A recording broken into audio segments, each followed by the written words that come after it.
Hello दोस्तों, स्वागत है आप सभी का आपके अपने यूट्यूब चैनल तेजस स्टडी पॉइंट पर। दोस्तों, आज के इस वीडियो में हम प्राचीन भारत के इतिहास के एक महत्वपूर्ण टॉपिक के बारे में पढ़ेंगे जिसका नाम है पुष्यभूति वंश या वर्धन वंश। इससे पहले के वीडियो में दोस्तों हमने मौर्य वंश के बाद में हमने जिन जिन भारत के अंदर आक्रमण करने वाले विदेशियों के बारे में पढ़ा और हमने गुप्त साम्राज्य के बारे में भी डिटेल से पढ़ा। दोस्तों, अगर आपने उन वीडियोज़ को नहीं देखा है तो आप हमारे चैनल की प्लेलिस्ट में जाके उन वीडियोस को देख जरूर सकते हैं। शुरुआत करते हैं दोस्तों बिना देरी के हमारे वीडियो की। दोस्तों, गुप्त वंश के पतन के बाद भारत के अंदर बहुत से नए राजवंशों का उद्भव शुरू हो गया, जिनमें हम लोग पढ़ते हैं मैत्रक, मौखरी, पुष्यभूति, परवर्ती गुप्त, गौड़। इन सभी साम्राज्यों का उद्भव हुआ। इनमें सबसे प्रसिद्ध जो साम्राज्य है जो कौन सा है? पुष्यभूति वंश। क्यों है? क्योंकि पुष्यभूति वंश के शासकों ने सबसे विशाल साम्राज्य स्थापित किया। दोस्तों, पुष्यभूति वंश के संस्थापक की बात करें तो वो है पुष्यभूति। इनकी राजधानी थी थानेश्वर। तो दोस्तों, पुष्यभूति वंश की स्टार्ट किया था या स्थापना किसने की थी? पुष्यभूति ने की थी। और इनकी जो राजधानी थी वो क्या थी? थानेश्वर। थानेश्वर वर्तमान में दोस्तों हरियाणा में है और हरियाणा का जो करनाल जिला है, करनाल जिले के अंदर एक प्रांत है जिसका नाम है थानेसर, जिसका प्राचीन नाम क्या था? थानेश्वर था। दोस्तों, एक बार थोड़ा दोस्तों आपको बता दें कि हम लोग क्या क्या पढ़ने वाले हैं इसके अंदर, कि जो पुष्यभूति वंश है इसकी स्थापना किसने की थी? पुष्यभूति ने। इसके बाद दोस्तों पुष्यभूति के बाद में कुछ एक दो शासक हुए जिन्होंने कुछ ज़्यादा कार्य नहीं किया, तो उनके बारे में हम लोग नहीं पढ़ते हैं। इसका सबसे प्रभावशाली या प्रतापी शासक कौन हुआ था? तो इस वंश का सबसे प्रभावशाली शासक तो हर्षवर्धन हुआ था, लेकिन प्रथम प्रभावशाली शासक कौन हुआ था? जिसका नाम था प्रभाकर वर्धन। इस वंश का पहला प्रभावशाली या प्रतापी शासक प्रभाकर वर्धन हुआ था। प्रभाकर वर्धन के दो पुत्र थे, एक का नाम था राज्यवर्धन, एक का नाम था दोस्तों हर्षवर्धन, और एक उनकी पुत्री भी थी जिसका नाम था राजश्री। बहुत महत्वपूर्ण नाम है दोस्तों, याद रखेंगे आप लोग। राजश्री इसकी पुत्री का नाम था। राजश्री का जो विवाह है वो एक कन्नौज का जो मोखरी वंश का राजा था जिसका नाम था ग्रहवर्मा। कन्नौज के मोखरी वंश का राजा था जिसका नाम था ग्रहवर्मा, उसके साथ हुआ। उसके बाद में क्या था दोस्तों? ग्रहवर्मा की हत्या कर दी गई थी। और ग्रहवर्मा की हत्या किसने की थी? एक मालवा के राजा ने की थी, और उस मालवा के राजा का नाम था देवगुप्त। तो देवगुप्त ने दोस्तों ग्रहवर्मा की हत्या कर दी और जो राजश्री थी इसको कारागार में या जेल में बंद कर लिया। तो राजश्री को छुड़ाने और ग्रहवर्मा की हत्या का बदला लेने के लिए देवगुप्त की हत्या किसने कर दी? राज्यवर्धन ने कर दी। तो देवगुप्त की हत्या राज्यवर्धन के द्वारा करी गई। उसके बाद दोस्तों वापस देवगुप्त की हत्या का बदला लेने के लिए देवगुप्त का दोस्त था या मित्र अपन कह सकते हैं, देवगुप्त का मित्र था एक गौड़ शासक था जिसका नाम था दोस्तों शशांक। इस शशांक ने धोखे से किसकी हत्या कर दी दोस्तों? शशांक ने धोखे से राज्यवर्धन की हत्या कर दी। और इस शशांक से बदला लेने के लिए वापस इस शशांक को किसने हराया? हर्षवर्धन ने हराया। और उसके बाद दोस्तों एक युद्ध होता है हर्षवर्धन और सालुकी राजा पुलकेशिन द्वितीय का, जिसमें पुलकेशिन द्वितीय जो है हर्षवर्धन को हरा देता है।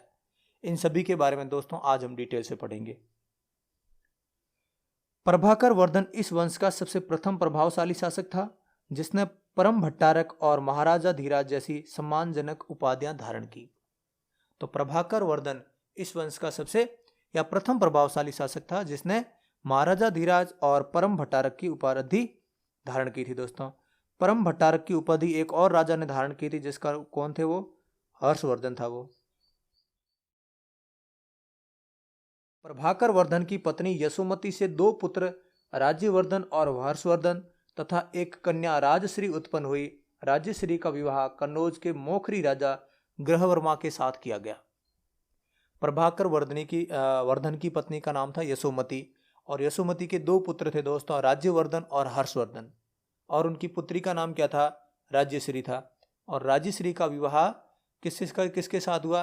कन्नौज के मोखरी राजा ग्रहवर्मा के साथ हुआ। दोस्तों, मालवा के शासक देवगुप्त ने ग्रहवर्मा की हत्या कर दी और राजश्री को बंदी बनाकर कारागार में डाल दिया। राजश्री को बंदी बनाकर जेल में डाल दिया और देवगुप्त ने किसकी हत्या कर दी?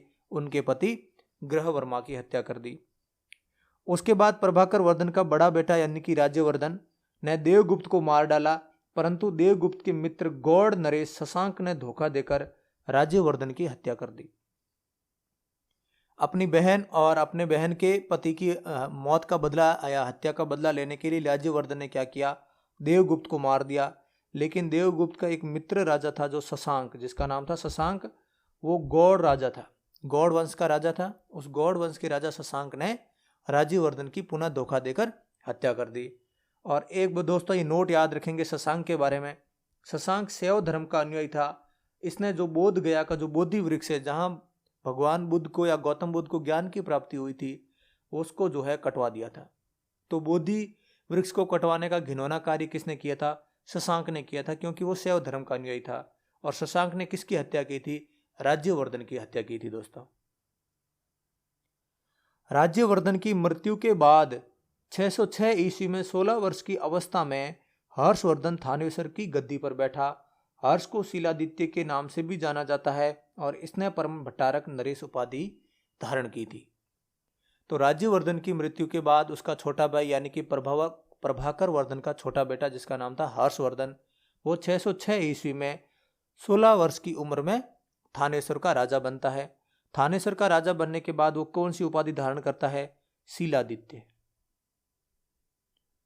और उसके बाद में उसने एक और उपाधि धारण की, वो कौन सी थी, वो थी परम भट्टारक।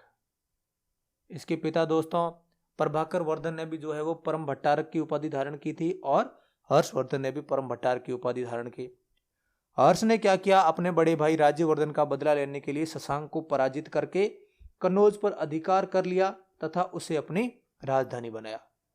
तो थानेश्वर की जगह थानेश्वर को छोड़ के कन्नौज को राजधानी किसने बनाया, हर्षवर्धन ने बनाया।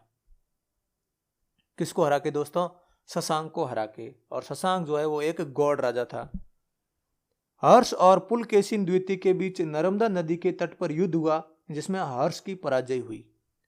पुलकेशिन द्वितीय दोस्तों वो चालुक्य वंश का राजा है, जिसके बारे में दोस्तों हम लोग अगले वीडियो में पढ़ेंगे। दक्षिणी भारत के जो राजवंश है उनके बारे में और डिटेल से पढ़ेंगे, जिसमें हम लोग राष्ट्रकूट वंश, पल्लव वंश, चालुक्य वंश, चोल वंश, इन सभी के बारे में पढ़ेंगे।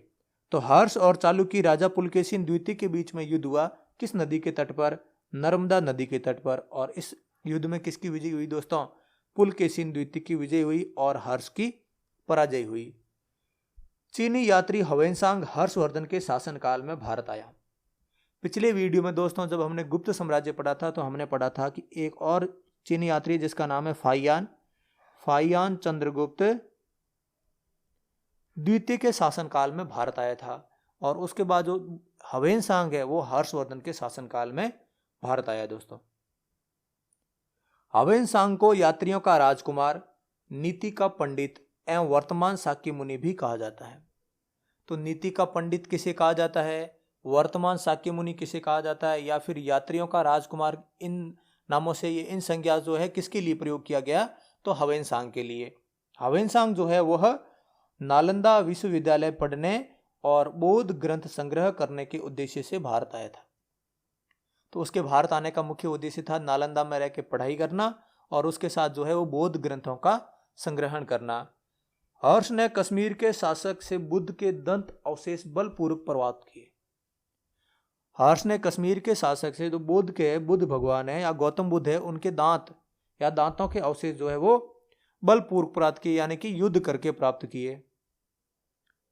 हर्ष के पूर्वज भगवान शिव और सूर्य के अन्य उपासक थे। प्रारंभ में हर्ष भी अपने कुल देवता शिव का परम भक्त था। हर्ष और हर्ष के अन्य पूर्वज यानी कि पुष्यभूति हो गया, प्रभाकर वर्धन, राज्यवर्धन, ये सारे के सारे लोग जो है वो भगवान शिव को अपना जो है कुल देवता मानते थे और अन्य जो है सूर्य की भी पूजा करते थे। हर्ष भी जो है वो शुरुआत में भगवान शिव को अपना कुलदेव मानता था या उनका जो है परम भक्त था। लेकिन ह्वेनसांग से मिलने के बाद, चीनी यात्री ह्वेनसांग से मिलने के बाद उसने बौद्ध धर्म की महायान शाखा को आश्रय प्रदान किया तथा वह पूर्ण बौद्ध बन गया। तो वो शैव धर्म को छोड़कर क्या बन गया, बौद्ध धर्म ग्रहण कर लिया। किसके प्रभाव में आकर, ह्वेनसांग के प्रभाव में आकर। हर्ष के समय नालंदा महायान बौद्ध धर्म की शिक्षा का प्रधान केंद्र था। ये दोस्तों हमने शुरू से ही पढ़ रहे हैं कि बौद्ध धर्म गौतम बुद्ध की मृत्यु के बाद 2 शाखाओं में बंट गया। एक शाखा थी महायान शाखा, एक थी हीनयान शाखा। तो नालंदा जो है वो किस बौद्ध धर्म की शाखा से संबंधित है? महायान शाखा से संबंधित है दोस्तों।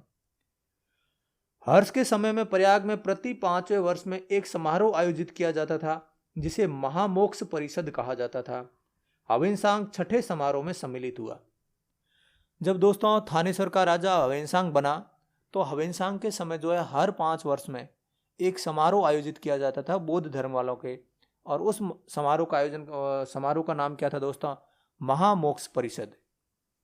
महामोक्ष परिषद उसका नाम था। और हवेनसांग ने जो है किस महामोक्ष परिषद में भाग लिया था? छठे महामोक्ष परिषद में भाग लिया था। बाणभट्ट हर्ष के दरबारी कवि थे। इन्होंने हरचरित एवं कादंबरी की रचना की। दोस्तों बुक्स और ऑथर जब हम पढ़ते हैं तो कादंबरी और हरचरित्र हम लोग याद करते हैं बाणभट्ट ने रचना की है, और बाणभट्ट जो थे वो हर्ष के दरबारी कवि थे। कालिदास के बारे में भी दोस्तों हमने कल पढ़ा था। कालिदास जो है वो चंद्रगुप्त द्वितीय के दरबार में रहते थे, और भी बहुत से कवि थे जो चंद्रगुप्त द्वितीय के दरबार में रहते थे, जिनके बारे में हमने पिछले वीडियो में पढ़ा है, जो आप जरूर जाके देख सकते हैं। उसके बाद में है प्रियदर्शिका, रत्नावली, नागानंद। प्रियदर्शिका, रत्नावली और नागानंद नामक 3 संस्कृत नाटकों की रचना जो है वो किसने की थी? हर्षवर्धन ने की थी। दोस्तों प्रियदर्शिका, रत्नावली और नागानंद, ये तीनों के नाम आप लोग याद रखेंगे। इन तीनों ग्रंथों की रचना, तीनों संस्कृत नाटकों की रचना किसने की थी? हर्ष ने स्वयं की थी। लेकिन कहा जाता है कि धावक नामक कवि ने हर्ष से पुरस्कार लेकर उसके नाम से ये तीनों नाटक लिख दिए। लेकिन कई सारे ग्रंथों से हमें ये पता चलता है कि जो ये प्रियदर्शिका, रत्नावली और नागानंद, ये प्रमुख 3 नाटक है, इनकी रचना हर्ष ने नहीं की। इनकी रचना की है एक कवि ने जिनका नाम था धावक। इस कवि ने हर्ष से पैसे लेके और उनको जो है उनके नाम से इन तीनों पुस्तकों की रचना की।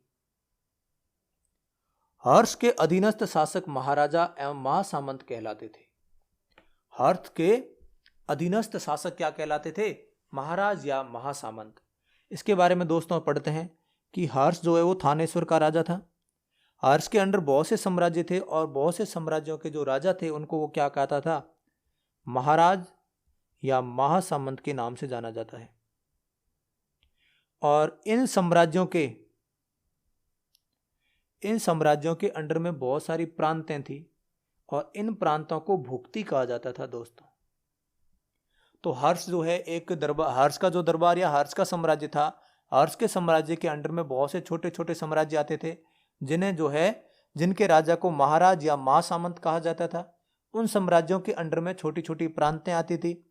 उन प्रांतों को भुक्ति कहा जाता था। और भुक्ति को जो शासन करता था दोस्तों, उस भुक्ति पर शासन करने वाले के बहुत से नाम हैं। जैसे उसको उपरीक कहा जाता था, उसको दोस्तों राजस्थानिक भी कहा जाता था, उसको राष्ट्रीय भी कहा जाता है, और उसको जो है लोकपाल भी कहा जाता था दोस्तों। और लोकपाल जो नाम है वो अपने को मिलता है हरचरित्र में। ये सारे दोस्तों पॉइंट आगे आएंगे। आप थोड़ा पॉइंट ये ध्यान रखें कि हर्ष का जो साम्राज्य था वो विशाल साम्राज्य था, क्योंकि वर्धन वंश का जो है साम्राज्य विशाल था ही। उस साम्राज्य के अंडर में छोटे छोटे और साम्राज्य थे, जिनके जो शासकों को जो है महाराज या महासामंत कहा जाता था। उन साम्राज्यों के अंडर में छोटे छोटे प्रांत थे, उन प्रांतों को भुक्ति कहा जाता था। और भुक्ति का जो शासक हुआ करता था उसको उपरीक, राजस्थानिक या राष्ट्रीय या लोकपाल के नाम से जानते थे। और प्रांतों से छोटे क्या होते थे? ग्राम यानी कि गांव होते थे दोस्तों। और गांव का जो शासक था उसको कहा जाता था दोस्तों ग्रामाक्ष पटलिक कहा जाता था। ये आगे आएगा दोस्तों, यहां पढ़ते हैं दोस्तों।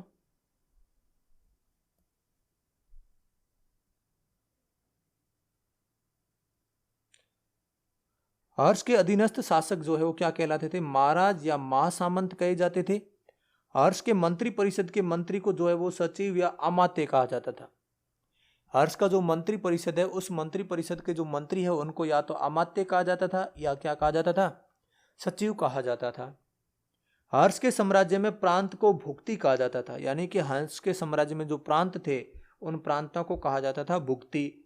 और प्रत्येक भुक्ति के शासक को राजस्थानीय, उपरिक, या राष्ट्रीय कहा जाता था। तो वहाँ का जो शासक, प्रांतों का जो शासक था वो या तो राजस्थानीय या उपरीक या राष्ट्रीय कहलाता था। लेकिन आगे एक और नाम है दोस्तों, ये ध्यान रखेंगे आप, बहुत ही महत्वपूर्ण पॉइंट है। हर चरित्र में प्रांतीय शासक के लिए लोकपाल शब्द यूज किया गया है।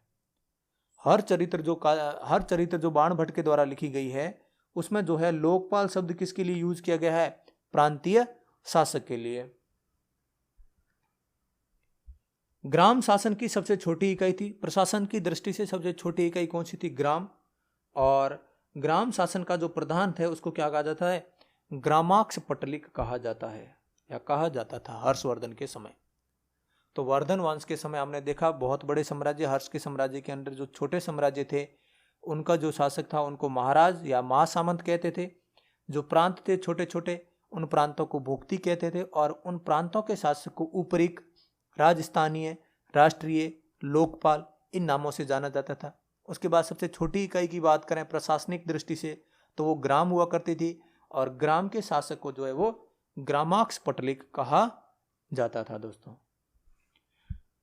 हर चरित्र के अनुसार हर्ष के मंत्री परिषद, हर चरित्र जो पुस्तक है उसके अनुसार हर्ष के मंत्री परिषद या मंत्रियों को क्या कहा जाता था, किन किन नामों से जानते थे? तो हर्ष का जो प्रधान सचिव था उसको भंडी कहते थे, जो प्रधान सेनापति था उसको सिंहनाद कहते हैं, अश्व सेना का प्रधान को कुंतल कहा जाता था और गज सेना के प्रमुख को स्कंदगुप्त कहा जाता था। भंडी कौन होता था? प्रधान सचिव। सिंहनाद प्रधान सेनापति होता था दोस्तों। कुंतल अश्व सेना का प्रधान और स्कंदगुप्त जो है वो गज सेना का प्रमुख होता था। पुलिस कर्मियों को चाट या भाट कहा जाता था और दंडपाशिक तथा दांडिक पुलिस विभाग के अधिकारी होते थे। दोस्तों ये हमने गुप्त साम्राज्य में भी पढ़ा है कि गुप्त साम्राज्य में पुलिस विभाग के अधिकारियों को दंडपाशिक कहा जाता था और छोटे पुलिस कर्मियों को जो है वो चाट या भाट कहा जाता था। तो ये भी वर्धन वंश में भी सेम ही है कि पुलिस कर्मियों को चाट या भाट कहा जाता है और पुलिस के बड़े अधिकारियों को दंडपाशिक या दांडिक कहा जाता था। अश्व सेना के अधिकारियों को वृद्धेश्वर कहा जाता था। अश्व सेना के जो अधिकारी थे उनको वृद्धेश्वर कहा जाता था।